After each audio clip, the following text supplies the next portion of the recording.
ಕೇಳ್ತಾ ಇದ್ದಾನೆ. ಆದ್ರೆ ಹಗಲು ರಾತ್ರಿ ಎನ್ನಿದೆ ಶಶಿಕಾಂತ್.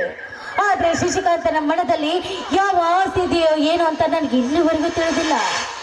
ಆದ್ರೆ ನನ್ನ ಬಾಳಿನಲ್ಲಿ ನವತಾರೆ ಮಿನುಗಬೇಕಾದ್ರೆ ಚಂದ್ರ ಮೂಡ್ಲೇಬೇಕು ಅಂತ.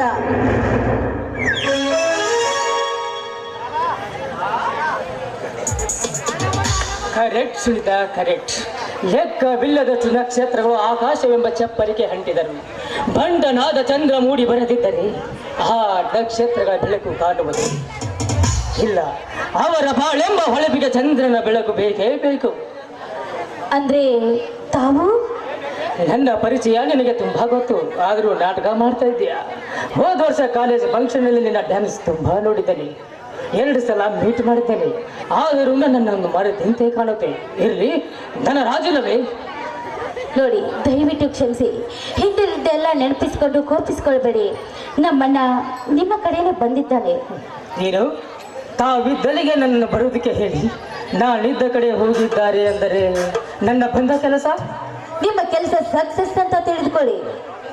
ಪ್ರಾಮಿಸ್? ಪ್ರಾಮಿಸ್ ಆಗಿ. ಸಂತೋಷ ಸುನಿತಾ, ಸಂತೋಷ.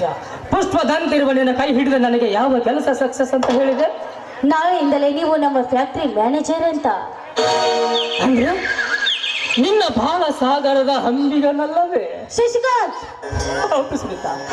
ಏನೇ ಪದೇ ಮುಗಿಸಿದ ನಾನು ನಿನಗಾಗಿಯೇ ನಿನ್ನ ಕೈ ಹಿಡಿಯ ಸಲುವಾಗಿ ಇಷ್ಟೆಲ್ಲ ಓದಿದ್ದೇನೆ. I am very sorry Sunita, I am very sorry. ಯಾಕೆ ಸುನಿತಾ ಮೌನವಾಗಿ ನಿಂತಿಲ್ಲ? ಇಷ್ಟವಿಲ್ಲದ ಅಷ್ಟಕ್ಕೆ ಗೌರಿಯಾದಿತು ಅಂತ ಯೋಚನೆ ಮಾಡ್ತಾ ಇದೀಯಾ? ಎಸ್, ನಾನೇನು ಬರ್ತೀನಿ. ನಿಲ್ಲಿ ಶಶಿಕಾಂತ್. ಎಲ್ಲರ ಪ್ರೀತಿಯಂತೆ ನಮ್ಮಿಬ್ಬರ ಪ್ರೀತಿ ಅಲ್ಲ.